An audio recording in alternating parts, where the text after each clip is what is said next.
जम्मू कश्मीर के कुलगाम जिले में एक बार फिर से एक बड़ा आतंकी हमला हुआ है 31 जुलाई 2026 को। और कश्मीर घाटी अभी तक अशांति ही बनी हुई है। हर साल कोई ना कोई इतनी बड़ी घटना निकल के आ जाती है। पहले पहलगाम आपने देखा पिछले साल, जिस तरीके से एक टारगेटेड हमला किया गया था। टारगेटिंग मतलब नाम पूछ पूछ करके, धर्म को आधार बना बना करके हमला किया गया था। अभी वही दोहराव किया गया है और इस बार हुआ है कुलगाम में। कुलगाम जिले में एक जगह है केल्लाम इलाका। देखिए, जम्मू कश्मीर का मैंने अभी मानचित्रण करवाया है, पीओके का भी मानचित्रण करवाया। आप लोग वो दोनों वीडियो मानचित्रण के जरूर देख लीजिएगा। अभी 31 तारीख को यहां पर एक टारगेटेड किलिंग की गई है। छत्तीसगढ़ के 2 निर्दोष मजदूर थे, हिंदू मजदूर थे। बकायदा उसी तरीके से क्रोनोलॉजी वैसे ही है। ईंट भट्ठे वाला क्षेत्र था जहां पे वो काम कर रहे थे। बकायदा प्रत्यक्षदर्शी ऐसा कहते हैं, या शुरुआती जांच में ऐसा निकल के आया कि जो हथियारबंद आतंकवादी थे वो ईंट भट्टे पर पहुंचे और वहां पर काम करने वाले मजदूरों को रोका। पहले उनके नाम पूछे, आधार कार्ड देखा बकायदा उनका, और उसमें जो हिंदू निकले उनको मार दिया। यानी अभी भी वो नफरती बीज जो आतंकवादियों का, देखो एक ही मंशा है कि भारत को सांप्रदायिक दंगे में बदल देना, पूरे भारत की व्यवस्था को। और इसलिए वो टारगेटेड, मतलब ये एक प्लानिंग है, बहुत बड़ी प्लानिंग है। आपको लग रहा होगा 2 लोगों को, जो ये हिंदू मानसिकता, वो चाह रहा है कि पूरे भारत में इतना अविश्वास फैल जाए, हिंदू मुस्लिम कभी एक हो ही नहीं सके, नाम और पहचान बना करके। अब जो इन्होंने पिछले साल से स्ट्रेटजी चालू की है कि समय समय पे देश के अंदर अविश्वास फैलता रहे, जहर नफरत के डालते रहे वो। अब उनकी एक नई टेक्निक, नई तैयारी है पूरी की पूरी। तो अभी जो घटना घटी है, फिर से वही टेक्निक को दोहराव किया गया। पिछले साल ऑपरेशन सिंदूर चला था, आपको पता है। बड़े स्तर पे भारत की सेना ने जो है हमले किए थे, पाकिस्तान पे हमले हुए, बहुत सारी सर्जिकल स्ट्राइक हुई।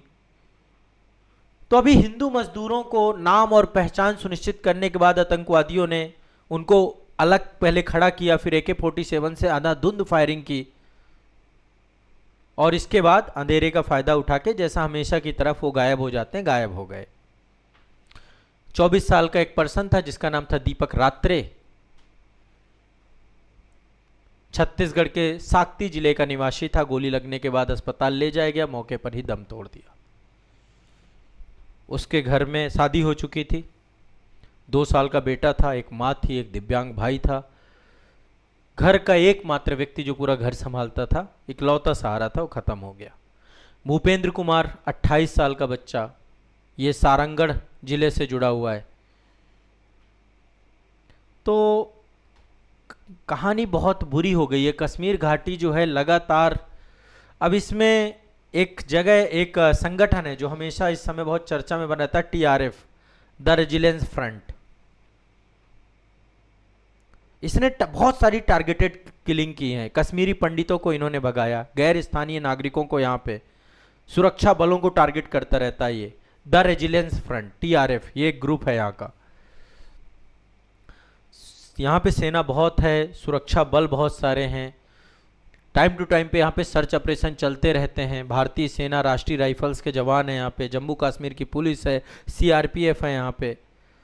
तो अभी पूरे केल्लाम क्षेत्र में, या जो जंगली इलाका है, सब जगह पर संदिग्धों की तलाश चल रही है। बड़े स्तर पे ऑपरेशंस चलाया जा रहा है आपका।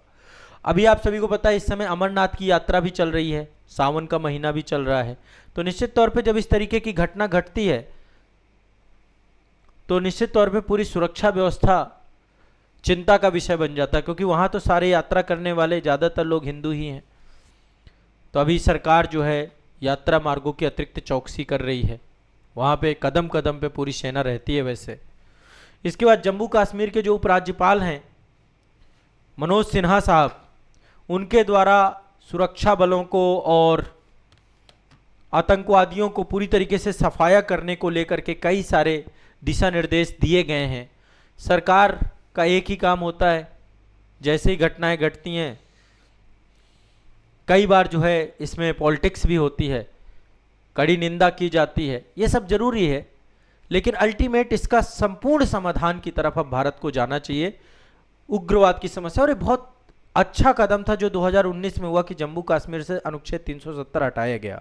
अब सरकार यहाँ पे काम कर रही है, बड़े स्तर पे काम कर रही है, लेकिन अभी भी घुसपैठ खत्म नहीं हो पा रही। आप लोग एक बार मेरा पीओके वाला मानचित्रण देखेंगे तो आपको पता चलेगा कि पूरा का पूरा कितना सेंसिटिव है पूरा का पूरा क्षेत्र।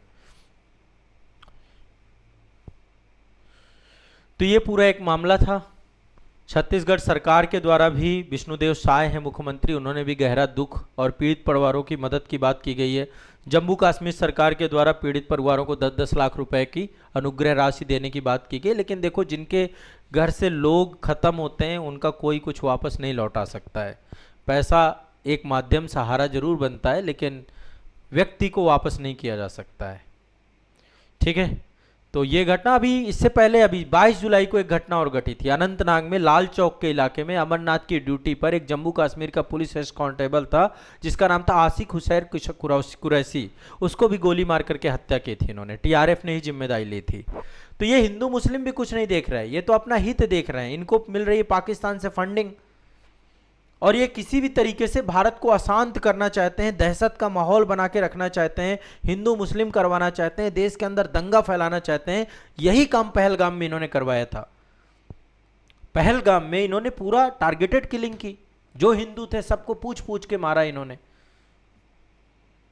तो जम्मू कश्मीर बहुत विपरीत परिस्थितियों में है, और इन विपरीत परिस्थितियों को सही करने की जिम्मेदारी,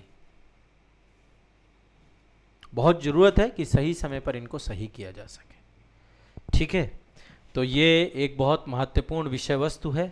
आप सभी से इस पे अपनी राय आप लोग रखिएगा, बताइएगा आप लोग का क्या सोचना है इस मुद्दे पर। ठीक है, चलिए।